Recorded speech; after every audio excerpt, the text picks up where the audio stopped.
the play is, but can you see? Connor has the puck. Made a great shot. One goes back up. And that's the score. There it is. On the block. It's the first score of the game. Takes the game over the Hurrians. It's Framingham to three. Leo scores. Great shot. Score! Sophie Vernon slides the back of the net from the face-off circle, and with 1:14 to go, the Raiders take a 3-2 lead.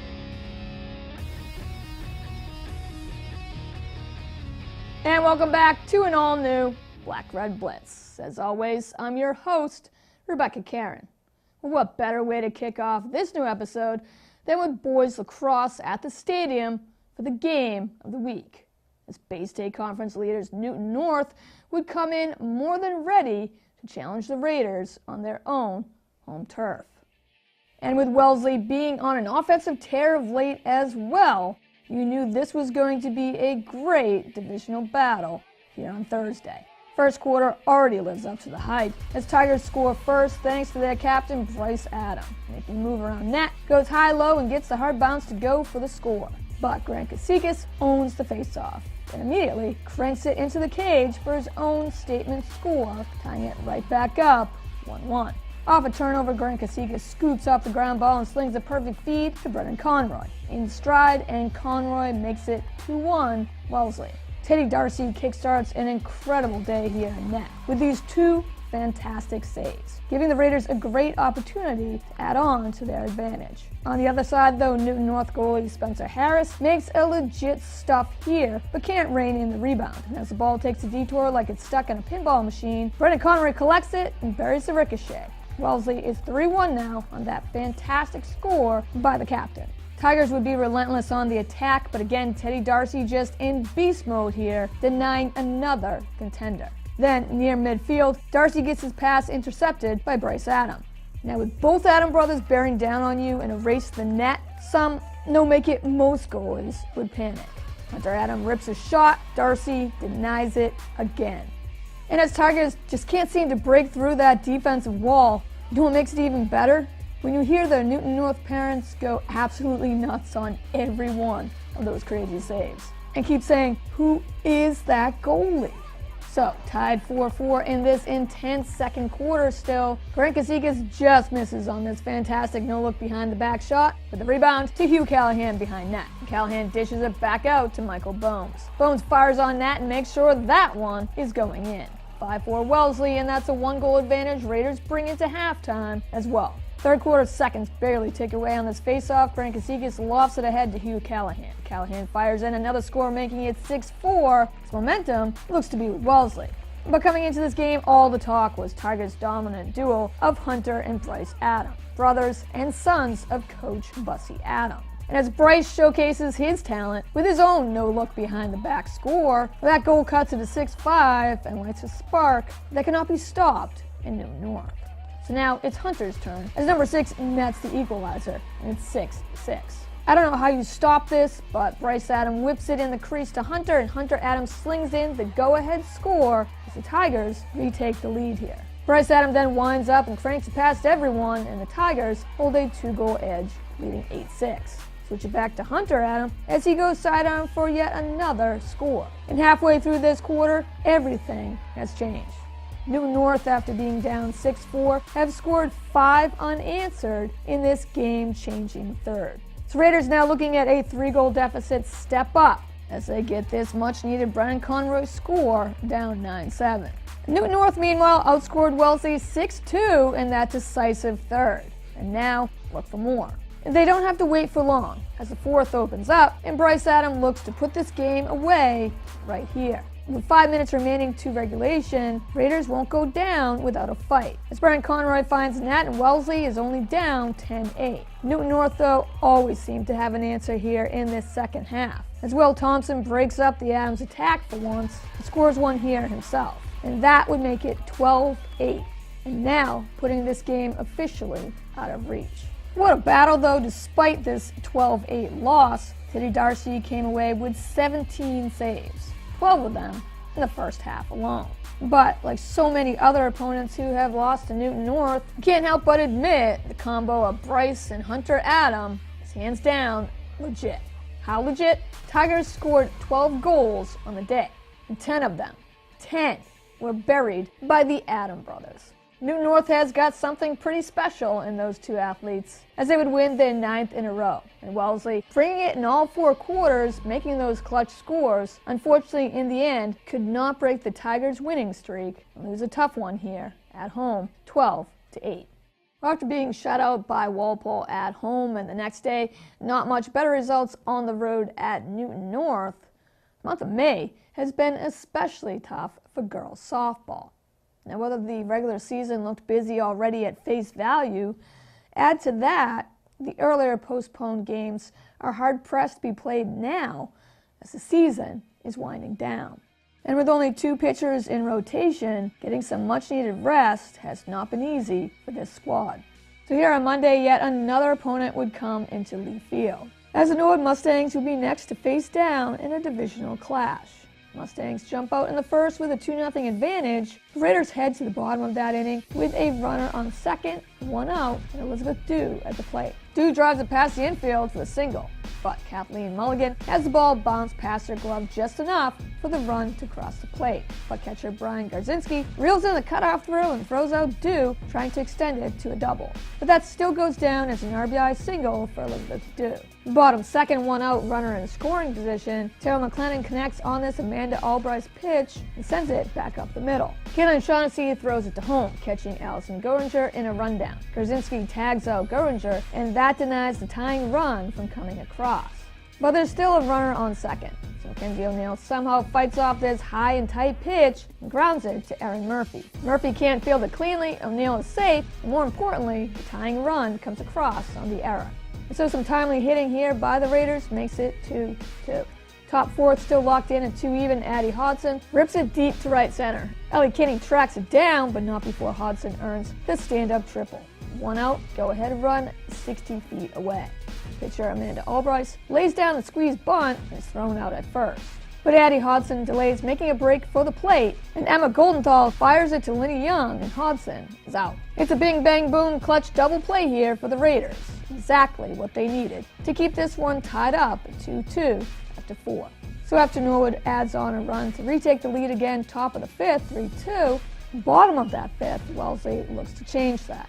Julia Pearl on first doesn't have to stay there for long as Elizabeth Dew takes the first pitch she sees and drives it deep to right center. The Mustangs delay with the cutoff throw, and that's all that's needed for Pearl to score from first. And Elizabeth Dew gets her second RBI on the day here, tying it up again 3-3.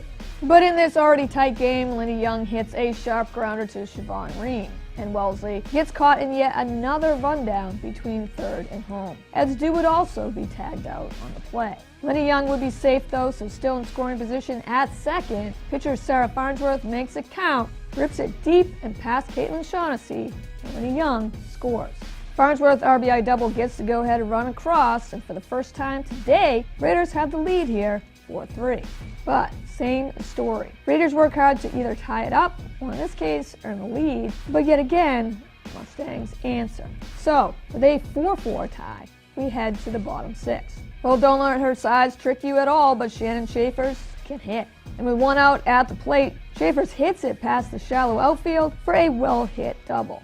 Then with 2 outs, senior captain Julia Pearl is ready to erase that tie. And Pearl is clutch, as she's been many times before. So as we go back and forth with leads and ties, Wellesley holds a 5-4 edge with 1 more inning to go. But top 7th, Norwood is not looking to go quietly, and Siobhan Reen ties it 5-5 on a sac fly. Runner still on first is Janelle Kelleher next to bat, just making contact on this pitch. The throw to first can't be reeled in, and Goldenthal sees the runner heading to third, but the throw is off the mark and heads out of play. Emma Mattoro is still allowed to advance though and crosses the plate on that error. The go-ahead run yet again. So bottom 7th, the Raiders get 1 last shot, but cannot answer with another rally. And going down in order, it's going to be frustrating if you're Wellesley. In this back and forth action, compete well and hold the lead more than once, just to see the Mustangs fight back every time. So another loss would go to the Raiders, and despite the final not going Wellesley's way here, it'd still be a hard-fought one through 7 innings. Final score, Mustangs 6, Raiders 5. Well, it seems like just a few weeks ago, girls lacrosse kicked off their season. But here on Tuesday, the Raiders would be celebrating Senior Day at the stadium. Now for this year, Wellesley would only be graduating 2 on their roster. But they would be 2 of their 4 team captains, essential pieces to the Raiders' successful run towards the MIAA playoffs. There would be senior attack number 3, Cole Callahan, and senior starting goalie number 24, Sophie Vanderveld. Raiders offense gets right to work here in the opening half, and it's kick-started by sophomore Maddie Balter, already taking this one in easily for a 2-0 edge. Balter then adds another one here, running almost the whole length of the field untouched, buries it, and falling down goes with a flip for style, 4-0 Wellesley in a matter of minutes. Raiders are on a tear and aren't letting up anytime soon. Caitlin Tchaikovsky takes it all the way, takes the dish, and buries it in the cage past goalie Hannah Carroll. Cole Callahan would then make her move and grounds it in the cage for her own score. And Flyers, facing an 8-1 deficit now, have no choice but to take a timeout. That timeout, though, does nothing for Framingham as Cole Callahan sets up Caitlin Tchaikovsky for the easy score. And Wellesley is up big, putting this game away still here in this first half. Coming out of halftime, just call me Captain. Captain Obvious, as the Flyers are stuck with a huge uphill battle few could erase, down 12-1. In these first few seconds of this second, though, Isabella Ricciazzi finally gets one past Sophie Vanderveld. But as Cole Callahan keeps dishing out the assists here on Senior Day, this one to Caroline Dolan, making it an 11-point lead. Whatever Flyers try to answer back with, Raiders get right back and easily keep this commanding double-digit lead. It would be a solid senior day for both Callahan and Vanderveld as the Raiders dominated this one early and didn't let up. Since their first 2 losses to open up the season, this team has definitely grown stronger as a unit. The chemistry even more evident on the field in every game. And so taking another victory here, this one 14-4 over Framingham, the Raiders improved to 10-3. Well, after losing their last 2 games by only 3 runs total, Raiders baseball will be back here at Sprague on Wednesday, looking for those bats to light up with some much-needed offense. And more importantly, get them a solid victory, as the Milton Wildcats would be their next opponent to face down. Sophomore Michael Kenny would get the start on the mound, and besides some solid pitching on the day, the defense would also help Kenny out as well, with key double plays to end the first and second innings. In the third, Kenny would also silence Wildcats' bats here, going with an off-speed pitch that'll make any hitter go crazy, just trying to make contact. George Breslin on the mound for Milton would command his pitches just as well, though, as both these starting pitchers are key factors in this scoreless tie the deeper we go into the game. This is a tight one for sure, as Milton has a runner on first. But Colin Fennessy grounds into another double play. This time, Tommy Lieberman lays down the tag himself and throws on the money, making it the 3rd twin killing in 4 innings for the Raiders. And that is huge, as we still remain scoreless here. Bottom 4th, Wellesley looking to erase their 0 on the board right here. Brennan Dolan earns a trip to first and the base on balls. Then wastes no time stealing second, and that is key as Dolan is safe and now in scoring position. 1 out later, Dolan's still on second. Jack Weisel is clutch as he rips it down the third base line for the RBI single. And we've got a run across finally, as Wellesley holds a 1-0 advantage. So Michael Kenny pitches this 5th with the lead for the first time today. But Milton is threatening that 1-run edge with a man on second. James Long grounds out to Isaac Weicker, who scoops it up, but the throw sails too high and past Henry Weicker's glove. Tim Peterson scores on that error, and Wildcats tie it up 1-1. But to the bottom 6 we go, still locked in at 1-1, runner on first and 2 outs. Tommy Lieberman reaches to put 2 on, as James Long's error here looks to prove costly for Milton, cause next batter at the plate is Isaac Weicker. You know his error last inning is still on his mind. But it's no better time than now for a little Raider redemption. 1-1 pitch, Isaac Weicker lines it past third just fair for the clutch go-ahead run. Solid piece of hitting there for Weicker, driving in the key RBI in a game that has become quite the pitcher's duel. So Milton's got only one last chance here, now down 2-1. But Michael Kenny commands his top 7th with a 1-2-3 inning as Wildcats go down in order. And Isaac Weicker's RBI back in the 6th holds on to be the game-winning run as well. But let's not forget Michael Kenny's performance on the mound either, pitching a complete game on his way to a solid win, only allowing that one unearned run to come across. This is a divisional win Wellesley sure could use as we head deeper into a tough schedule that remains. But for now, this team can enjoy a solid 2-1 victory over Milton. Well, staying here on Wednesday, we head over to the high school gym for boys volleyball, who continue to impress with each win, grinding out victories over solid competition. Coming in at 10-2, their only 2 losses of the season would come against their rivals, the unbeaten Needham Rockets. But even though their latest loss to the Rockets came just 2 days earlier, the Raiders' focus would instead be right here to face the Framingham Flyers. Having already beaten the defending state champs at Framingham, Wellesley looks to do it again here at home. Flyers take the first 2 sets though, and Wellesley is fighting in this third to avoid the sweep. But this team has been here before, coming from behind down 2 to Natick, Newton North, and earlier to these same Flyers. It's like they thrive on being the underdog, on overcoming a challenge. So, not surprisingly, Wellesley wins the third, 25-22. Looking to keep that momentum going forward, Raiders jump out to a 4-1 edge to open up the fourth. And then add to it here when Chris Novak's spike cannot be returned by either Matt Chin or Paul Gallons. Jack DeConza thinks he's got the answer for the Flyers but gets it sent right back at him on this massive kill by Griffin Walker. But Framingham fights their way back into the set and look like they have started to regain their offensive tempo as another kill goes their way. At this time, Eric Tarlant cuts the deficit to 10-9. But timely spikes, including this one from Luke Stuntz, forces a timeout as Wellesley's advantage stands at 16-12. Try to catch up to this spike by Evan Egger as the points keep coming Raiders' way. And in case you didn't already know, these kids are just plain having fun as well. Wellesley wins this fourth, 25-17, tying the game sets up at 2-2. So once again, we are headed to the 5th and deciding set right now.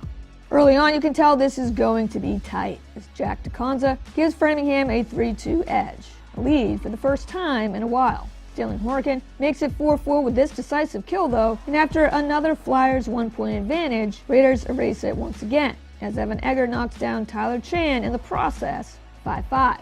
After switching sides halfway through and down 8-7, Wellesley makes this Dylan Horkin serve count. As Johnny Walton follows that up with a dig, Horkin sets and Evan Egger lays down the tying 8th point to the set. And you know this 5th is going to go down to the wire. Evan Egger would get back-to-back key points here on yet another kill. That would give Raiders a 9-8 lead. But tied again, this time it's Ben Burns who rises to the occasion. As the points keep coming, as the captain's celebrations keep getting funnier.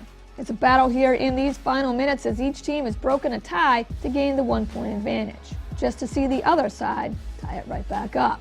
As here, Jack DeConza's kill is the equalizer once again to even it at 13-13. Fast forward deeper into this exciting game locked in at 16-16, as that first team to 15 points, well, is thrown out the window at this point. Dylan Horkin gives Wellesley the 1-point edge again. Framingham finally can't answer back, and Wellesley comes out on top of yet another intense 5-set victory. Huge win for these Raiders as it would already be a huge accomplishment to say in their season they beat the defending champs once. But to do it twice? Well, that's just special. Raiders keep rolling here, and it doesn't look like they are stopping anytime soon. Well, that's it for this new episode, but stay with us as we head deeper into the regular season. With each game, each win, that much more important as these teams continue to fight for a tourney spot. In the meantime, check us out on demand at wellesleymedia.org, our YouTube and Facebook pages at Wellesley Public Media, and of course, right here on Comcast 9 and Verizon 39. As always, thanks so much for watching Black Red Blitz. Go Raiders!